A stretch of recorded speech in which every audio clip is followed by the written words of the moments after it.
अब भगवान द्वारिकाधीश में जब राजा बने तो भगवान की सारी पत्नियों से 10-10 पुत्र पैदा हुए। 10-10 पुत्र थे और एक एक कन्या थी। नारद जी ने कहा कि इतने दिन हो गए प्रभु पृथ्वी पे आए हुए, देखे तो सही जरा जाके भगवान क्या क्या लीला कर रहे हैं, देखकर तो आए एक बार।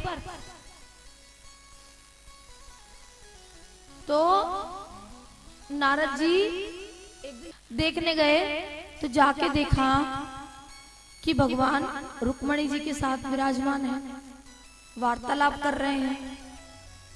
नारद जी गए, भगवान ने प्रणाम किया, आइए आइए महर्षि, आइए आइए बैठिए, आइए प्रसाद वगैरह भाई। नारद जी बोले नहीं नहीं, हम तो जल्दी हैं, आपको पता है हमें तो पहले ही दक्ष जी का श्राप लगा हुआ है। दक्ष जी ने हमको पहले ही श्राप दे रखा है कि हम 2 घड़ी से ज्यादा कहीं रुकेंगे नहीं। हम तो देखने आए थे प्रभु, आपको इतना समय हो गया ना, तो हमने कहा जरा देख के आए आप क्या क्या लीला कर रहे हैं, जरा देख कर आते हैं। भगवान ने कहा आइए तो विराजिए, बैठिए आप आराम से। नारद जी ने कहा नहीं। भगवान ने कहा अच्छा चले गए, पानी तो पी लीजिए। 2 लड्डू खिलाए, पानी पिलाया, नारद जी चले गए। अब नारद जी दूसरे कक्ष में गए तो भगवान अपने बच्चों के साथ खेल रहे थे। नारद जी देख के चकरा गए कि अभी तो दूसरे कक्ष में थे, इस कक्ष में कैसे आ गए। और देखा सत्यभामा जी और सब लोग हैं और बालक हैं, भगवान सबके साथ लीला कर रहे हैं। नारद जी से अरे नारद जी आइए आइए आइए। नारद जी सोचे अभी तो वहां मिले थे, अभी यहाँ कैसे मिल गए, चलो कोई बात।